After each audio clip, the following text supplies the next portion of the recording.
What's up, everybody? It's Tyrell Belanger of the One at the Line podcast. Sorry, this upload is coming a little bit later in the day while some games are going on. But nonetheless, I'm going to get right into it. We have a lot of stuff to talk about. It's going to be a lot of playoff coverage today. And on Saturday, I got something planned for y'all. But let's get right into it. I'm going to start out with the most recent thing that happened is the Pacers got swept by the Miami Heat. This wasn't really that close of a series. Miami simply outplayed the Pacers. They were too good. They have too many shooters, too many offensive weapons. Their defense is incredible. The problem with Indiana is that they came into the series off TJ Warren's incredible bubble run, and they tried to turn him into something that he's not. He is not a primary option in a playoff game, and that has shown, and that is probably why they got swept. In game 3 and 4, they started to shift back into Victor Oladipo as that number one option, and I don't know. Victor Oladipo in game 4 played very well. Game 3, he shot very inefficiently. So I'm not taking anything away from Victor Oladipo. This is his first year back, and some players just need that one recovery year to get back into playing shape to where they were before. Happened with Gordon Hayward, and it might happen with Kevin Durant this season. But nonetheless, one of the problems I saw from a lot of Pacers fans were that Nick McMillan was the problem. And as many of you might know, Nate McMillan has officially been fired by the Indiana Pacers. Now, I don't think that Nate McMillan is the problem at all. He's been dealt a very bad hand over these last couple years, but has somehow managed to get that Pacers team into a top 5 seed every single year. Last year, when they got swept by the Boston Celtics, they were without Victor Oladipo. This year, they were out without Domantas Sabonis. And without those two big injuries, who knows how those series would have been. And then even the years prior to that, he had to deal with a lot of roster shakeups, like Paul George being traded from Indiana, and he somehow still led that Pacers team to a top 5 seed. A lot of that was due to Victor Oladipo and Sabonis' big jump that they had, but a lot of that also had to do with Nick McMillan just being a good coach and being able to adapt to different situations. And now that he's fired, I think it's good for him. I think he's more of a player development coach. I think he can go to a team such as the New Orleans Pelicans or maybe even the Orlando Magic if they fire Steve Clifford this offseason. I think he could go to one of those teams and really develop that talent and get them to a consistent playoff basis, because he's good at he had Paul George and he dealt with that, and Victor Oladipo had his big jump under him, and so did Sabonis. Bogdanovich became something. TJ Warren this season clearly has become really good. So I'm happy for Nate McMillan. I think the Indiana Pacers have a lot of things to address in the offseason. I think they need to really figure out what they are as a team. Personally, I think they need to move on from either Miles Turner or Domantas Sabonis, maybe Victor Oladipo. I think they just need a fresh start where they need some sort of reworking, because this team, although there is value in being a consistent top 5 seed in the Eastern Conference, it is not going to win you guys a championship at all. I think they might need to take a couple years, maybe trying to get the lottery picks, maybe try to develop some young talent, like maybe TJ Leaf could turn into something, or Goga Batadze, Edmund Sumner, Aaron Holiday. Maybe try to develop those pieces into your future pieces. Malcolm Brogdon is also very young. So maybe you build with that along with Sabonis, and you just try to restart and try to get back to where you were a couple years ago with the Paul George versus LeBron years. Now we're going to go to the other sweep. The Philadelphia 76ers get swept by the Boston Celtics, and another head coach firing here, Brett Brown. This one I kind of agree with, kind of don't. I don't think Brett Brown is the problem with the Philadelphia 76ers. I don't think he's the best coach, obviously, but I don't think he's a terrible coach. I think he is in a really bad situation there in Philadelphia, and I don't think it has to do with him. I think it has to do with the front office and Elton Brand.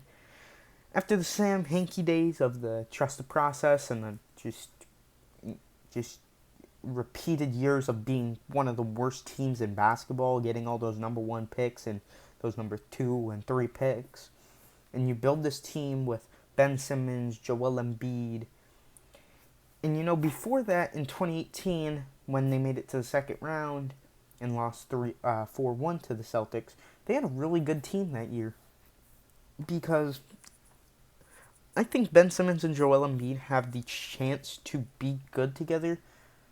I think they could be great together just because they are such good players. The problem is, in that 2018 year, they had so much shooting. They had J.J. Redick, who had like a career year with them. He put up like 18 points per game. You had Marco Bellinelli and Ersan Ilyasova, who were buyout players for them. You had all these shooters around them. You had, I believe, Shamet was there. And then you just start making these trades. You had Robert Covington and Saric there, of course. But you did all these trades like Dario Saric and Robert Covington. You gave that up for a year of Jimmy Butler, and then you let him walk in the offseason, and you traded him for Josh Richardson in a sign-and trade, and he clearly hasn't worked out. Then you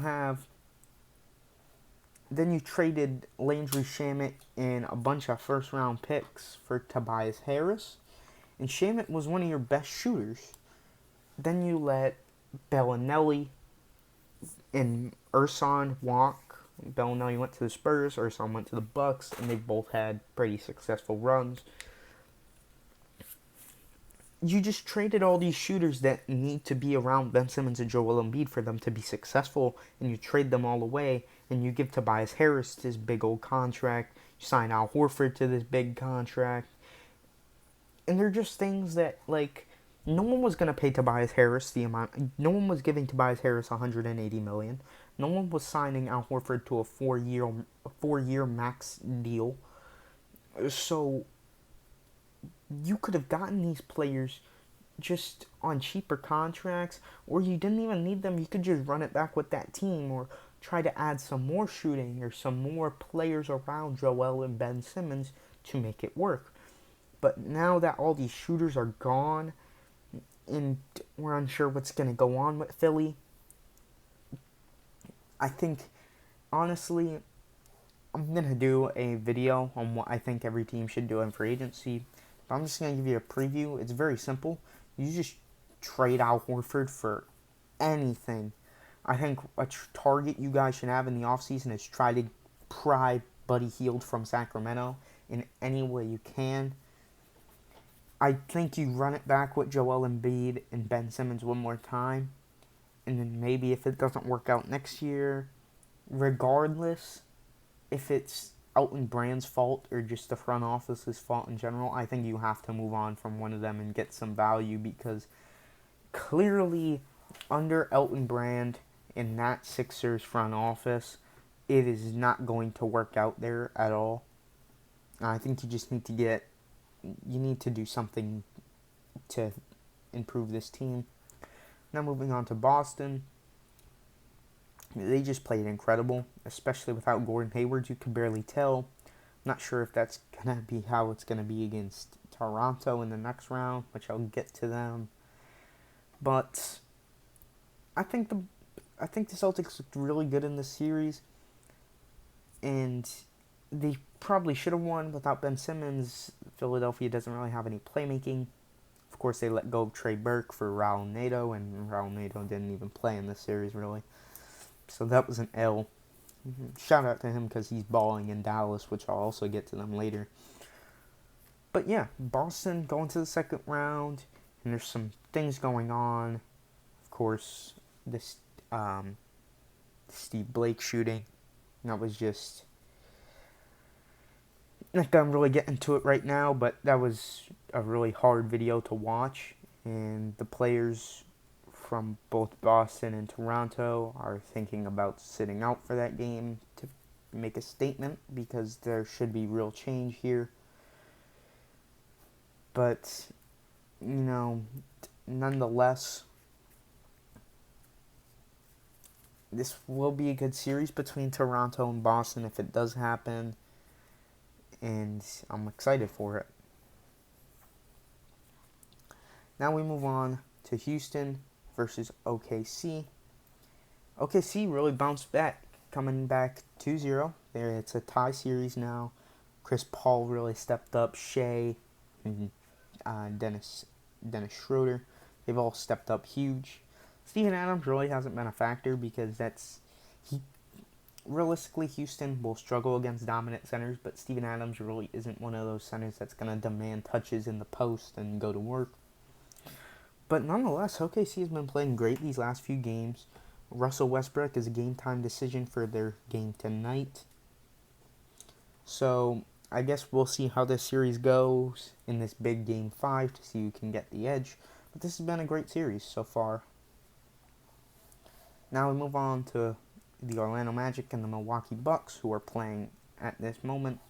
Bucks are up 3-1. They're probably going to close it out today.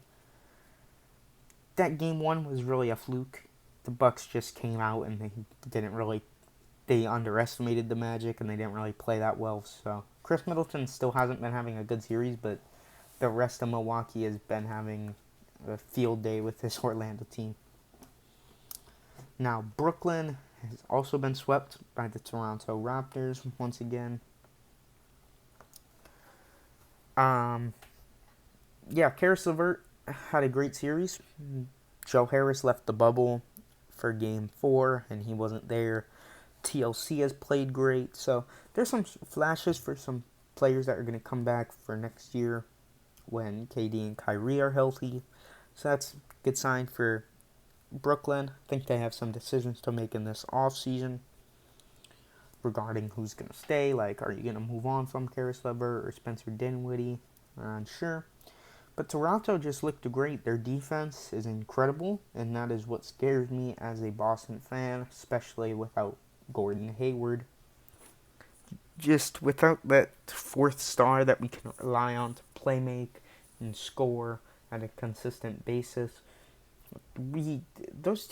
Toronto and Boston really match up very well against each other. You could have possessions where Kemba, I think the matchups are Boston's probably going to put Kemba on Anunoby. You'll probably have Jason and Jalen on the guards. I think maybe Brad Stevens will try out Marcus Smart on Pascal, and then Tyson, Gasol. But this could be a very interesting series. It's going to be a grinded out one, because both the teams have a lot of defenders that can stop one another. Like Siakam can slow down Jason Tatum, Anunoby can be all over Jaylen Brown, Kemba Walker and Kyle Lowry, Van Fleet on Marcus Smart, So this could be a very interesting series, and like I said before, I do think Toronto is going to walk out of here, but I do think it will go 7 games, or maybe 6 games. And it's going to be a long series, and I'm pretty excited to see it. Now we move on to the Los Angeles Lakers versus the Portland Trail Blazers. Damian Lillard and CJ McCollum, they've really slowed down, but at the same time, the difference between the Lakers and the Blazers have already played 9 playoff games straight. Their legs are just not under them. Yusuf Nurkic specifically just looks just dead out there. He is really gassed out there, and it's very noticeable, especially when he's playing for a lot of minutes. It's just, they had to put in so much effort through those 9 games to try to get this 8 seed, and then especially against Memphis in that play-in game. They put so much effort into it that they just came into the series, came out hot that first game, And after that, Los Angeles has really put their offense together. Anthony Davis has been playing aggressive. Danny Green has stepped up. KCP has been alright. But yeah, the Lakers look how they should look. And the Blazers, I think this is a great season for them. Especially with all injury issues that they've struggled against. Zach Collins not being there. Who knows if Zach Collins is there? Maybe this is a 3-2 series or a 2-2 series. Who knows? Because Zach Collins, I really like his game, and I think he's a very big part of this Blazers team's future. Now we move on to my favorite series to watch so far is the Denver versus Utah game or series.